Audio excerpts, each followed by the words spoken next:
Chase prove he has to go for the defuse here. He's done it. He's gonna get it. He's gonna get it. He does it. We have a world champion. Wins the championship. Rico, your winner here, the Call of Duty championship winner is Rico. What an amazing matchup here.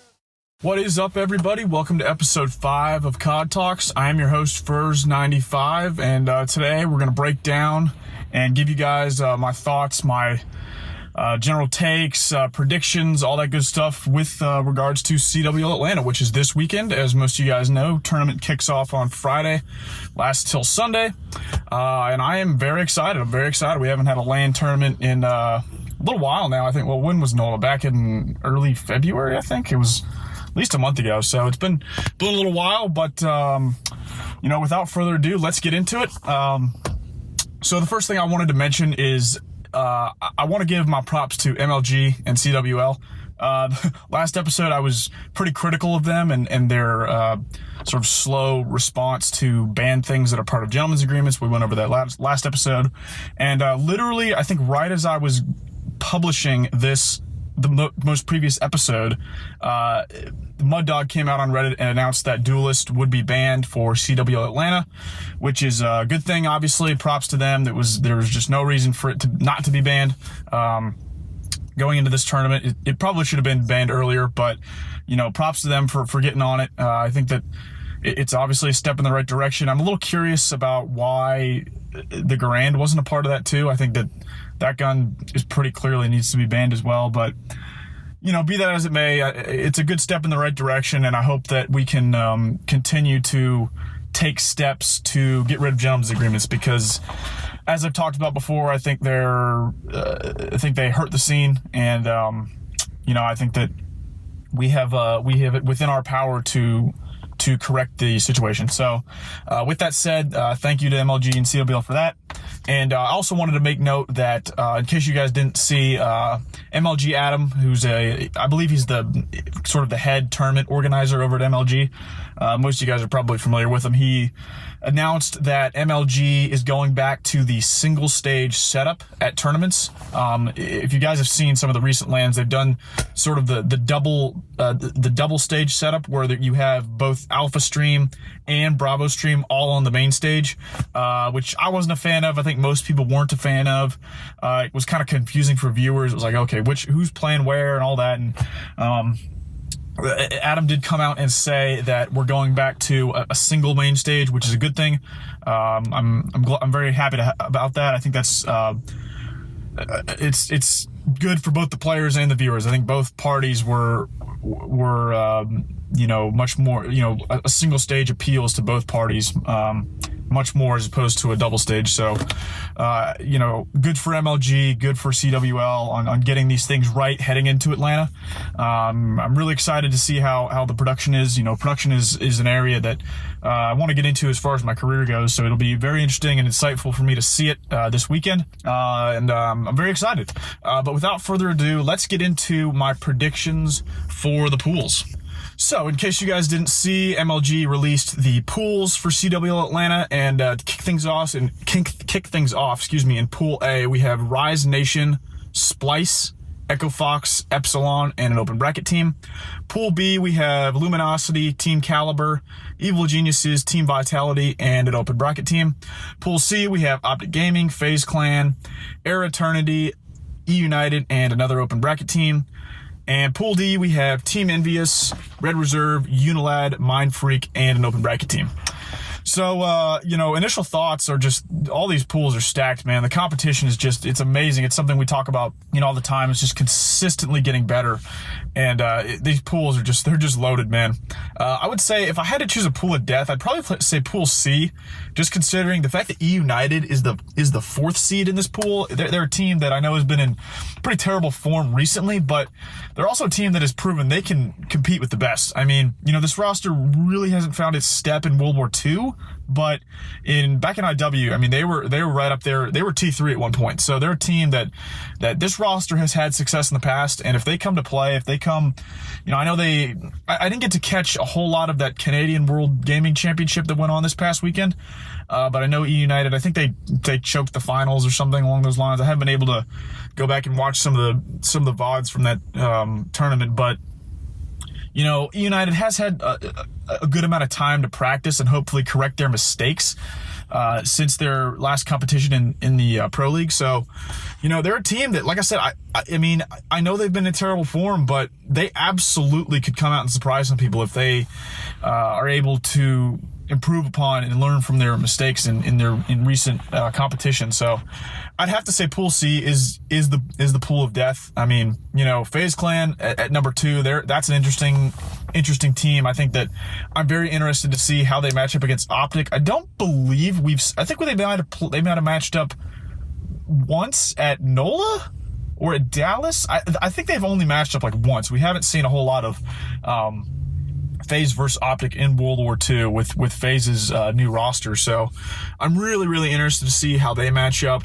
Era's a team that reverse swept Optic back in Pro League. So they're a team that have proven they can compete with the best. I mean, it's just that's a loaded pool, man.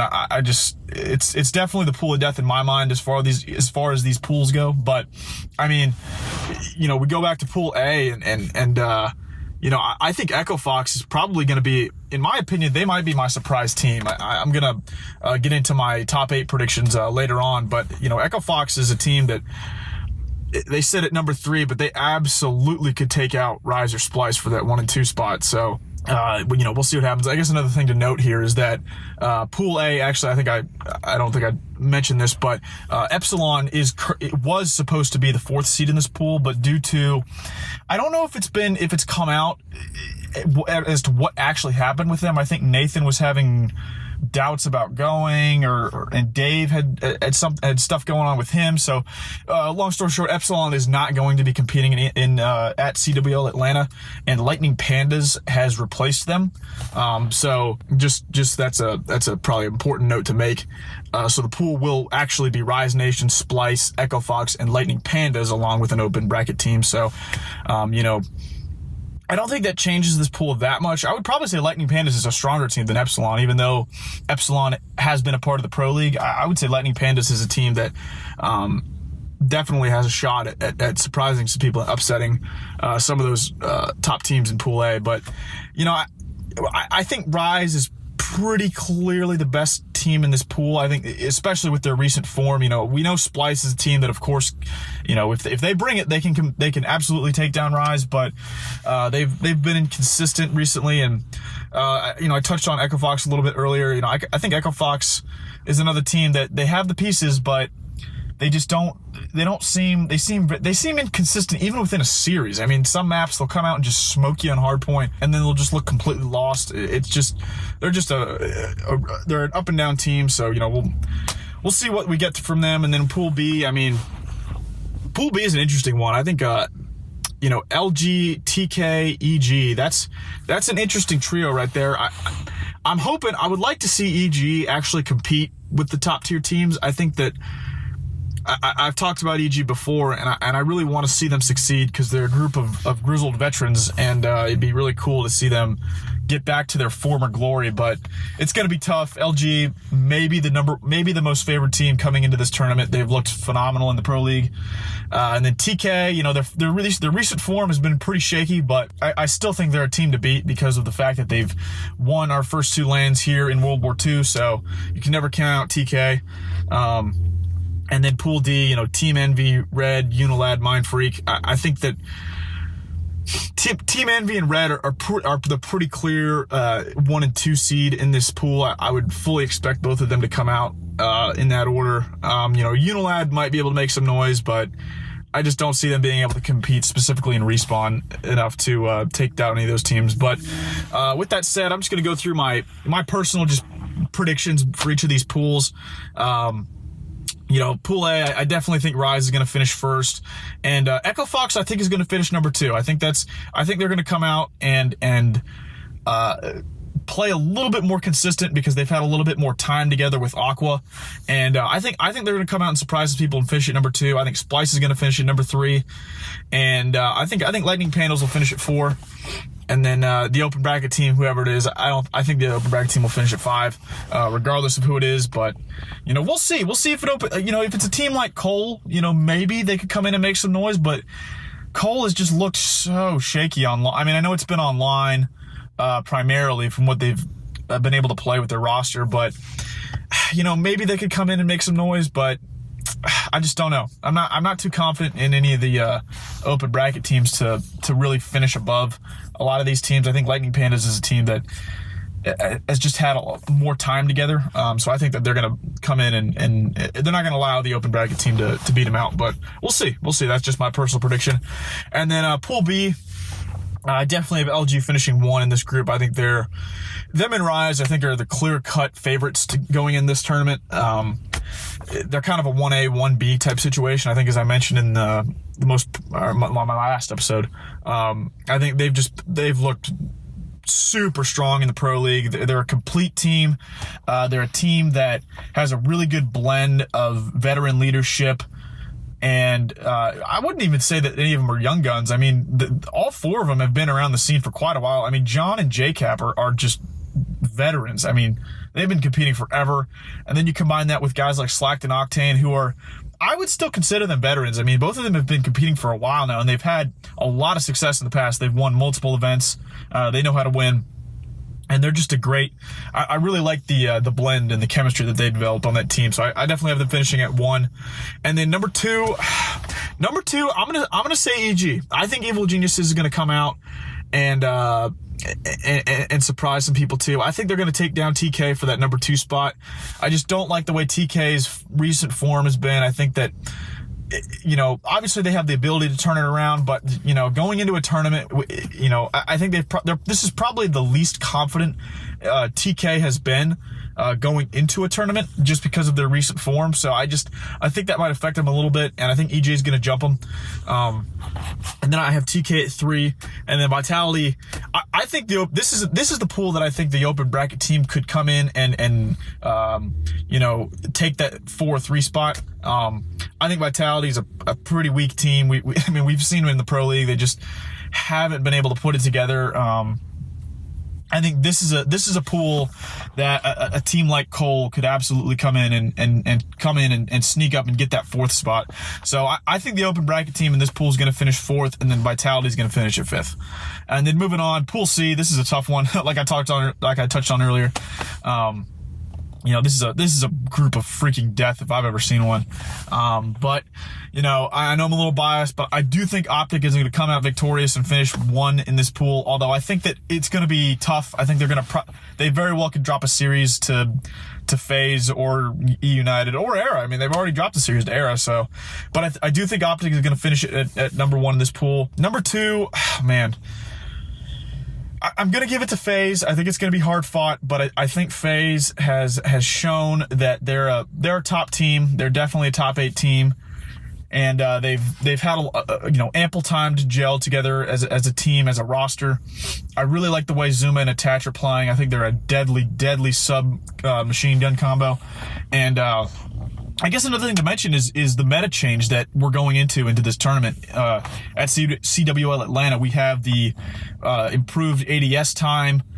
We have the bar STG meta, which we had at NOLA, but we're going back to that in Atlanta, which I think favors FaZe a good bit because of they're a sub-heavy team. And I really like what Priest has been able to do as well at that flex position. I think he's a guy that has really cemented himself as a top flex player in the game, which is, the way the meta's developed, I think is really, really important. You look at a team like Rise, Gunless is probably the best flex player in the game right now, and he's a big factor he's been a big factor for Rise's success.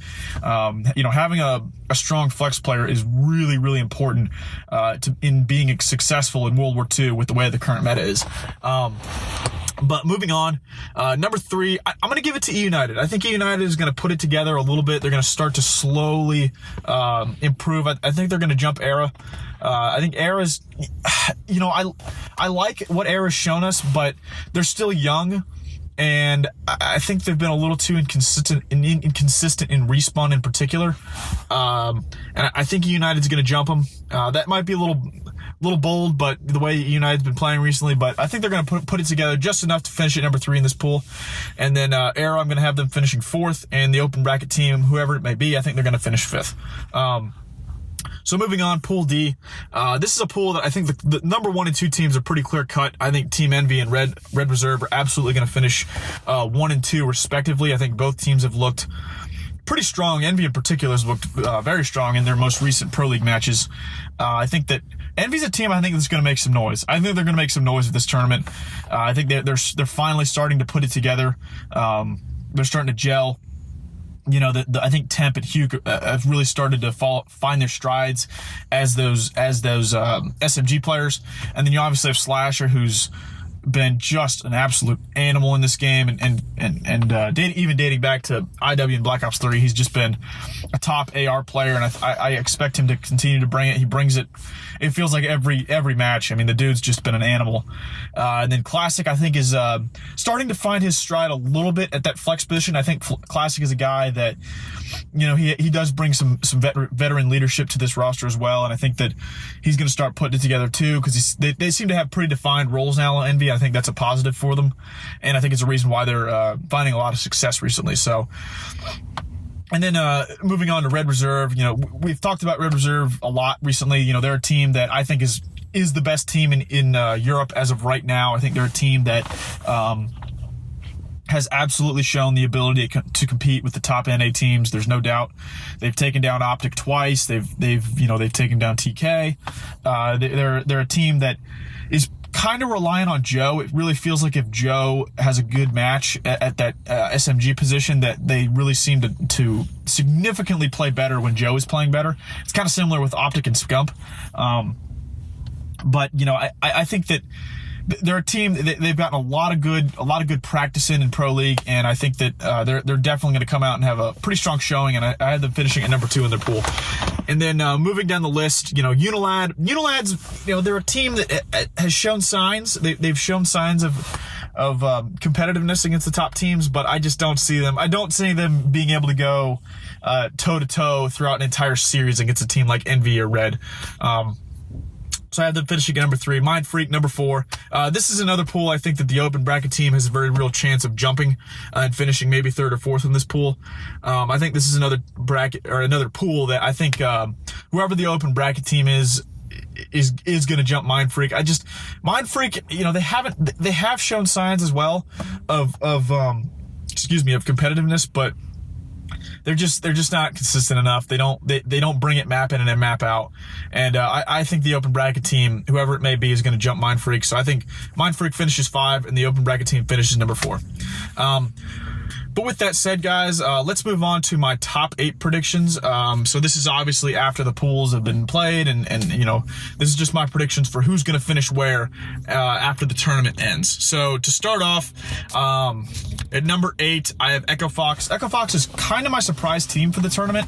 I think that they are slowly starting to gel with Aqua, like I mentioned earlier, and I think that they're going to show us something this tournament. I think that, you know, like I've said before, they have the pieces, but I really think they're gonna put it together this tournament and finish top 8. And then at number 7, I have TK. You know, TK is a team that, like we talked about, their recent form has been pretty bad. I just think that I think they've lost confidence in themselves a little bit. I think they're starting to question. You know, obviously they're not going to reveal this to us, but I just don't think that they just seem to have lost their identity a little bit. Chino in particular has been struggling a lot recently, and that worries me a little bit with them, because I think Chino's such a vital part of that team. And then you add on to the fact that I think one thing that is worth mentioning is that Valkyrie is going to be in play at CW Atlanta, which is important because that's a really sub-dependent map. And I think that affects a team like TK pretty negatively because they're a pretty AR-heavy team. And, you know, that's going to hurt their vetoes. It's a map that they kind of have to almost perma-veto. I don't know if it's going to be their actual veto. They've been willing to play it in the Pro League, but, I think that with the new meta, with the current meta, with the addition of Valkyrie, with the addition of the ADS times for subs, I don't think it favors TK, and I have them finishing at 7th for that reason. And then moving on, I have Red Reserve finishing at number 6. Like I said earlier, I think Red Reserve is the strongest team in Europe right now. I think that they're gonna come out and have another pretty good showing. I think they're gonna take down some heavy hitters from NA as well in their path to 6th. It'll be. I'm always interested to see what red we get. What red we get, because they're a fun team to watch when they're clicking. Red's a fiery player, or excuse me, Rated is a fiery player. He loves to get his team pumped, and I love that type of stuff. And I think Red is poised for a top 8 finish at number 6. Number 5, I have FaZe Clan. I think they're another team that, like I touched on earlier, I think that they're really finding their stride with this new meta. I think Zuma and Attach might be maybe the best sub combo in the game. I mean, they're both really, really strong, aggressive sub players, and that is so vital to having success in World War II. And then Replays has been just that solid. He's been a really solid leader for this team. I think I really like the mixture of leadership and young talent on this team. Priest is a young guy that has a lot of talent. And obviously, Attach and Zuma they've been around. I know they're still young guys, but they've got some veteran experience. And then you combine that with Replay's leadership, and I really like the blend that this team has. So I think they're poised for another top 8 finish at number 5. Number 4, I have Envy. I think Envy. It was tough for me because I actually was really considering to put Envy higher than this, but I don't think they're quite gonna get. They're not quite at that LG Rise level yet. I think that this is their tournament for them to kind of break out and show that they're here to stay. But I don't think they're going to quite have what it takes to get to that top 3 finish. But like I touched on earlier, I really like the blend that this team has as well. I think Hugh and Temp are finding their stride with the sub. And then Slasher is just an absolute animal on the AR. So I think they're poised for a 4th place finish at number 4. Number 3, I have LG. This top 3 is going to be, this is any of these teams could finish anywhere, but, LG, I have them finishing at number 3. My only hesitance with LG is that I think they're a little too dependent on Octane right now. It seems that if Octane doesn't have a great map, they seem to struggle, and any team that's that dependent on one player, I think, is vulnerable. Even though I still have them finishing at number 3 because they are a great team as a whole. I think they are just a little too dependent on Octane to go off. So I have them finishing at number 3. Number 2, I have Optic. Breaks my heart. As you guys know, I'm an Optic fan. I hope they win, of course. I mean, I'm going to be honest. I am an Optic fan, but I have them finishing at number 2.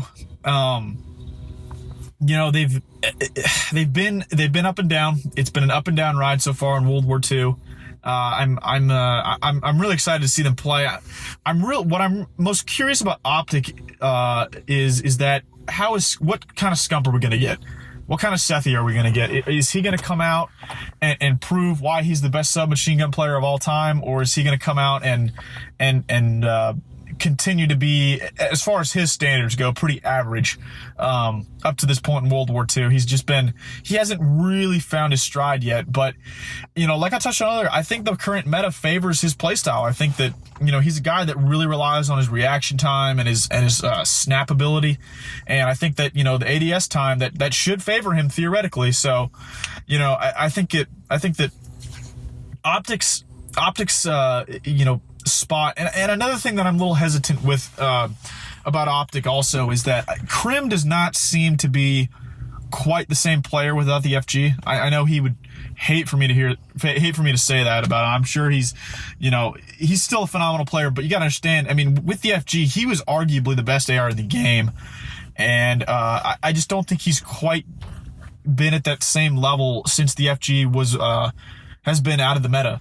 And I'm a little hesitant at where Krim is, because you really need a really strong AR to win a tournament. I mean, it's just so vital. You look at LG, you look at TK. They had 2 really strong ARs who won them. Nola and Dallas. So I hope Optic wins, of course, like I said, but I'm a little hesitant because I don't think really all four of them have not been consistently up to the standard we expect from each of them. I think Formal has been really good, but he hasn't quite reached his like second half IW level. Scump has been inconsistent, pretty average as far as his standards go. And then, like I said earlier, Krim just hasn't quite seemed like the same player since the FG has been taken out of the meta. But, we'll see. I'm really just interested to see what Optic we get. I mean, they've just been so up and down, in World War II, and it's just, they've got to come out and be more consistent map to map. But with that said, I have Rise at number 1. Rise has just looked like the most complete team, in my opinion, up to this point in recent memory, for sure. Their form has just been phenomenal in the Pro League, and I just really like how defined the roles are on this team. Methods has been a really, really strong AR. Gunless, like I touched on earlier, is, in my opinion, the best flex player in the game. Looney, I think, is a player that gets not quite as much attention as he deserves. I think he's a guy that is a really good teammate. If you listen to their communication, he's a really good communicator. Really knows how to communicate efficiently in game, and he's a really strong objective player. Even though the objective player role has kind of all but dispersed from competitive COD, but Looney knows how to play the objective strong, and I think he's a guy that he's kind of like he kind of plays the karma role for Optic on Rise, and he just knows where to be. He's a veteran. He's really smart, and Rise has they've just looked like the most complete team to me. And then of course you can't forget about TJ Haley. TJ has just been one of the strongest, if not the strongest subs in the game up to this point. His S&D has been phenomenal. He's just an absolute beast in Search and Destroy, and he's a huge reason why Rise is such a strong Search and Destroy team. So I love the combination. I love the combination of players on this team. I think they're the most complete team in the game right now, and I predict them to win the event. As much as I hate to say it, I think that they're going to win the event. But with that said, guys, those are my predictions. I'm interested to see what you guys think. Like I said, I'm super pumped for this tournament. I will be there. So for any of you guys out there that are listening to this, hit me up on Twitter, hit me up on, Reddit, wherever. I'd love to meet up with some of you guys. I only know personally, like literally one other competitive Call of Duty fan, like face to face, that I've ever met, which is kind of sad. Like I feel like I got to get to know more of you guys. So, hit me up. I will be there. I'll probably be there on Saturday and Sunday. I probably won't be there Friday because I have to work, but I will definitely be there Saturday and Sunday, and I'm really looking forward to it. Really looking forward to, just being entertained by MLG and their production. I'm excited for the whole thing, man. So, with that said, guys, I think that's going to do it for today. Like I said in last week's episode, this week's normal episode will be pushed to Monday. That way I can just pretty much break down the whole tournament, talk about all the ongoings of CWL Atlanta. But with that said, guys, I think that's going to wrap up today's episode. And I hope to see all you guys at CW Atlanta. And I will catch you guys on Monday.